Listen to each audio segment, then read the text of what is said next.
स्वागत है दोस्तों आपका हमारे स्टडी हॉरिजन चैनल में। मैं मनोज शर्मा आपके लिए दोबारा लेके आया हूँ एक क्लास करते हैं जिसमें आज हम मैक्रो इकोनॉमी के बारे में कुछ और कॉन्सेप्ट पढ़ना चाहते हैं। इससे पहले दोस्तों हमने बात करी थी मैक्रो इकोनॉमी इंट्रोडक्शन के बारे में, बात करी थी सिलेबस के बारे में बात करी थी, ठीक है। उसमें हमने मैक्रो इकोनॉमी के फादर ऑफ मैक्रो इकोनॉमी के बारे में बताया था। अगर आपको याद हो तो मैंने जो फादर ऑफ मैक्रो इकोनॉमी जो बताए थे उनका जो नाम था वो क्या था, जे एम कीन्स था दोस्तों, ये था। तो ये दोस्तों ये इसके फादर थे। और मैं आपको एक चीज बता दूं कि इनके द्वारा जो पहले मैक्रो इकोनॉमी को जो बोला गया था, जो पहले जो मैक्रो इकोनॉमी का नाम था वो क्लासिकल था, क्लासिकल इकोनॉमिक्स था, क्लासिकल इकोनॉमिक्स। और जो इसको चेंज करके जो किया था वो 1936 में इसका नाम चेंज करके क्या कर दिया गया दोस्तों, मैक्रो इकोनॉमिक्स कर दिया गया था। तो ये कुछ इंफॉर्मेशन थी जो हमने पहले जानी थी। आज हम कुछ और बेसिक कॉन्सेप्ट पढ़ेंगे। इससे पहले आप एक लाइन देखो जो आपको थोड़ा मोटिवेट करेगी कि हम आसान को और भी आसान बना देते हैं। जी हाँ, बिल्कुल ठीक है कि यहाँ पर क्या है कि हम आसान को और भी आसान बना देते हैं, यानी कि जो हमारी जितनी भी क्लासेस होंगी उसमें जो भी हमारे जो थॉट्स होंगे वो इतने इजी होंगे कि अगर कोई भी बच्चा अगर हमारी पूरी वीडियो देखता है तो आपको कहते हैं बिल्कुल ही 100% समझ आएगी। बस शर्त यह है कि आपको हमारी वीडियो क्या है पूरी देखनी होगी।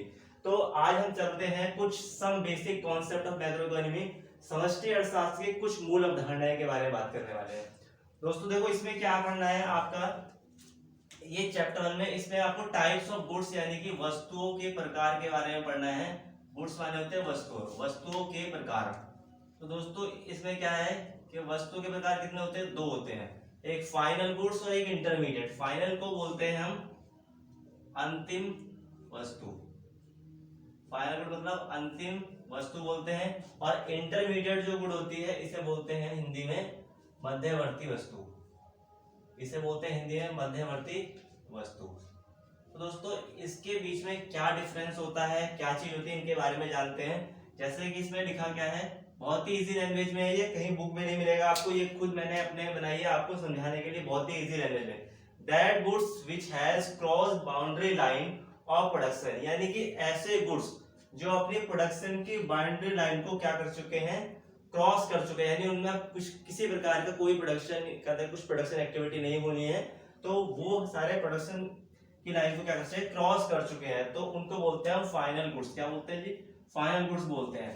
फाइनल गुड्स के जो यूजर्स होते हैं यानी कि जो इसे उपयोग करने वाले होते हैं, जिन्हें हम उपयोगकर्ता बोल सकते हैं, तो दोस्तों वो कौन होते हैं, या तो वो कोई कंज्यूमर हो सकता है, ठीक है दोस्तों, और या फिर क्या हो सकता है वो कोई हमें प्रोड्यूसर नहीं होगा,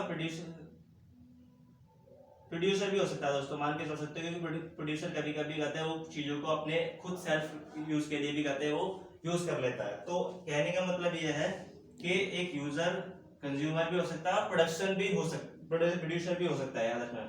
तो प्रोड्यूसर यहाँ पर क्या है, मे बी लिख रहे हैं यहाँ पर, मे बी यानी कि हो भी सकता है, ठीक है ना दोस्तों। और आगे चलते हैं इंटरमीडिएट गुड्स के बारे में। मध्यवर्ती वस्तु इसे बोलते हैं that goods which has not crossed yet boundary line of production, यानी ऐसे गुड्स जिन्होंने अभी तक बाउंड्री लाइन ऑफ प्रोडक्शन को क्रॉस नहीं किया है उसे बोलते हैं हम मध्यवर्ती वस्तु, यानी जो अभी आपके उत्पादन की सीमा रेखा के अंदर ही है और यार उसमें कोई ना कोई अभी एक्टिविटी करनी है प्रोडक्शन की, चाहे वो प्राइस से रिलेटेड प्राइस बढ़ाना हो या फिर उसमें कोई अलग से चीजें कहते हैं जोड़नी हो, तो ये सारी हमारी होती है मध्यवर्ती वस्तु होती है। इसके जो यूजर्स होते हैं यानी कि उपयोगकर्ता, वो सेलर हो सकता है यानी कोई बेचने वाला।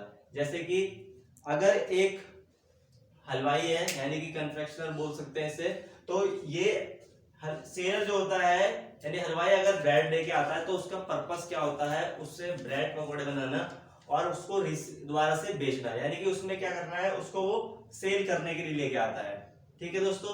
और एक इसी तरीके से एक मैन्युफैक्चरर, मैन्युफैक्चरर किसे बोलते हैं, यानी जो किसी चीज का विनिर्माण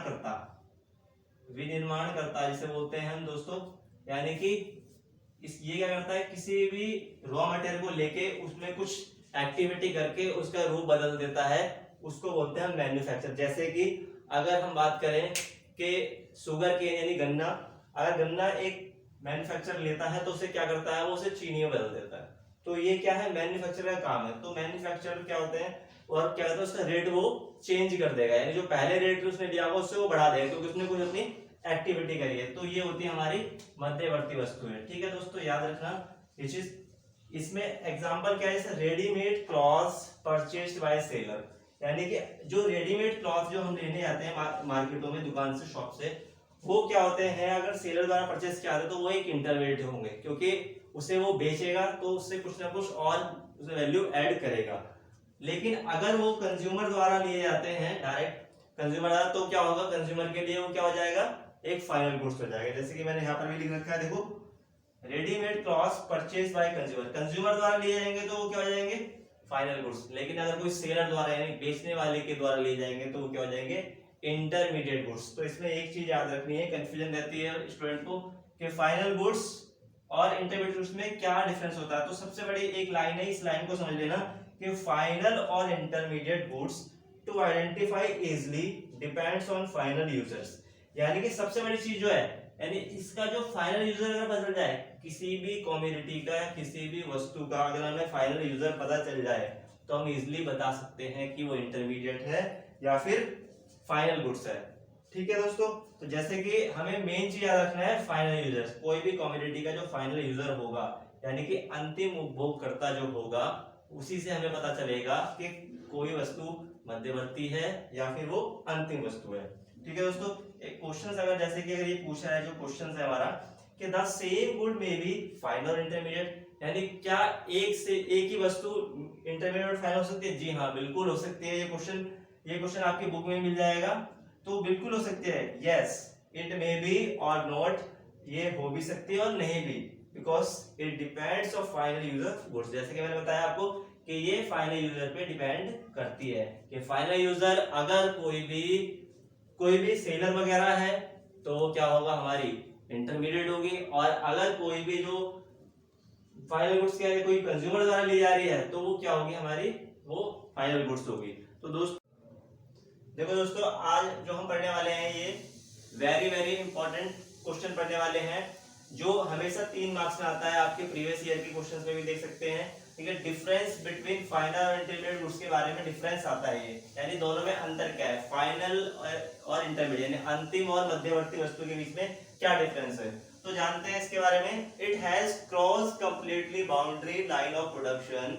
ठीक है, इसमें क्या है कि ये कंप्लीटली क्या करती है, बाउंड्री लाइन ऑफ प्रोडक्शन को क्रॉस कर चुकी है। तो दोस्तों मैं आपको बता दूं कि आपको हमेशा याद रखना है कि कभी भी किसी का डिफरेंस लिखते हैं तो पहले आपको क्या उसका उस लाइन में उसकी डेफिनेशन देनी होती है। ठीक है, इस तरीके जो हमने पहले जानी थी।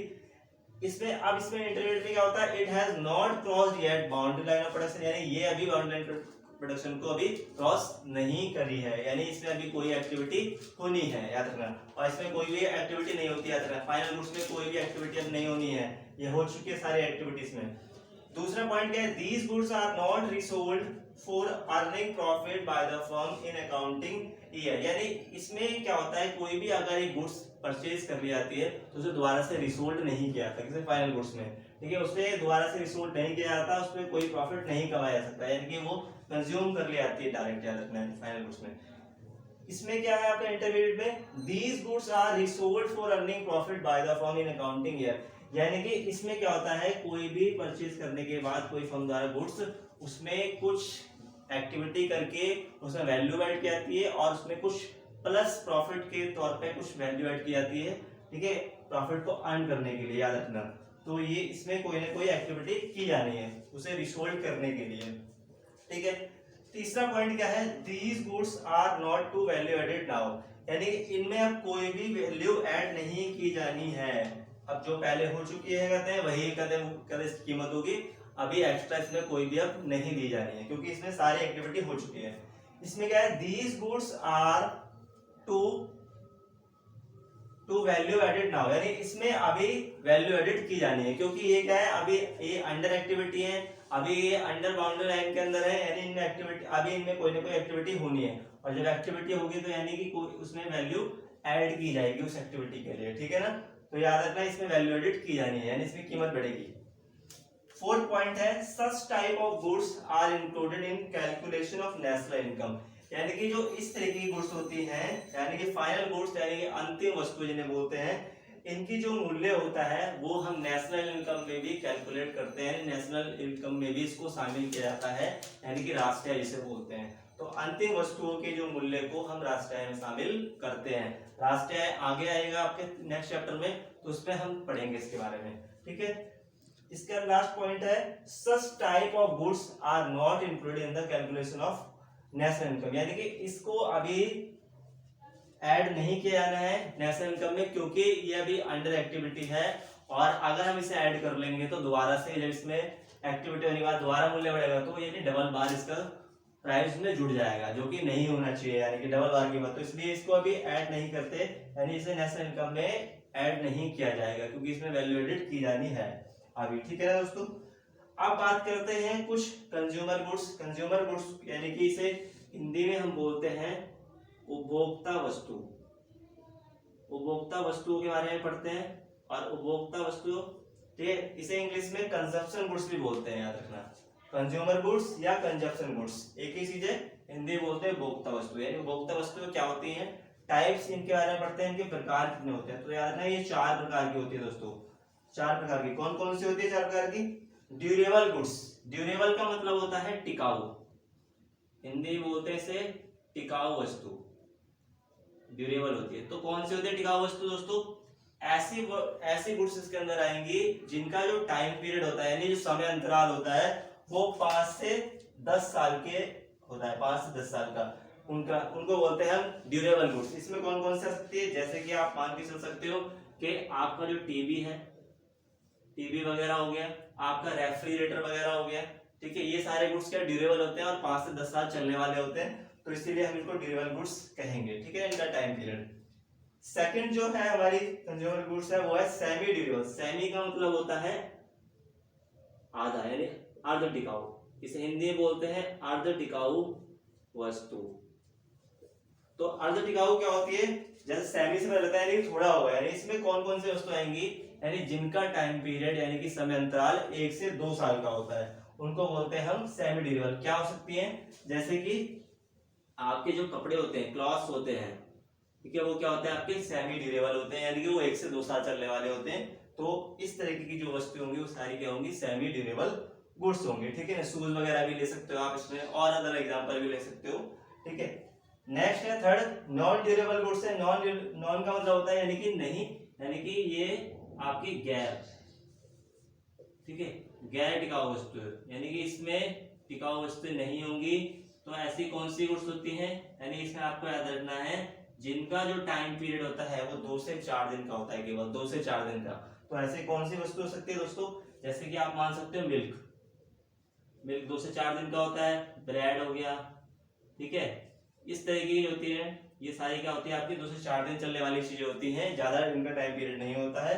तो ये नॉन ड्यूरेबल गुड्स है, ठीक है, याद रखना, गैर टिकाऊ वस्तु है। जो लास्ट वन है सर्विसेज। सर्विसेज का मतलब होता है दोस्तों हिंदी में इसे बोलते हैं सेवाएं। तो सेवाएं क्या सेवाएं हमारी ये भी क्या है? कंज्यूमर गुड्स है। इसमें क्या आती हैं? विच सेटिस्फाई ह्यूमन नीड, यानी जो ह्यूमन की नीड्स को, यानी मानव की जरूरतों को पूरा करती है, उसको बोलते हैं हम सर्विसेज। तो क्या क्या हो सकती है? जैसे कि एक डॉक्टर द्वारा जो सर्विस दी जाती है वो उसकी जरूरत को पूरा करती है, ठीक है। एडवोकेट द्वारा, ठीक है ना। तो ये सारी जो सर्विस और भी ले सकते हैं, पुलिस द्वारा, ठीक है, और भी किसी सर्वेंट द्वारा भी, नौकर द्वारा कोई आपका काम कर रहा है, आपको सर्विस दे रहा है, तो वो सारी सर्विसेज आपको करती हैं, आपको सेटिस्फाई करती हैं, ठीक है ना, यानी संतुष्ट करते। तो ये होती है सर्विसेज। तो ये 4 तरह के हमने कंज्यूमर गुड्स के बारे में पढ़ा है, ठीक है। उम्मीद है कि आपको ये सब कुछ अच्छा लगा होगा, और ज्यादा से ज्यादा हमारे चैनल को लाइक करा करें, शेयर करा करें, ताकि हमें मोटिवेट मिला करे कि हम वीडियो में अच्छे से अच्छा कर सकें, ठीक है। लेकिन दोस्तों आपसे बस एक ही रिक्वेस्ट है कि हमारी वीडियोस को पूरा देखा करें, ताकि आपको किसी प्रकार की कोई प्रॉब्लम ना आए। अगर आप अधूरी देख के छोड़ दोगे तो आपको सारी चीजें क्लियर नहीं हो पाएंगी। तो आपसे बस यही है कि चीजों को पूरा देखें, अच्छे से समझें, ठीक है, क्योंकि बहुत ही आसान चीजें लेके आते हैं हम आपके लिए, ठीक है। इसी के साथ दोस्तों गुड बाय दोस्तों।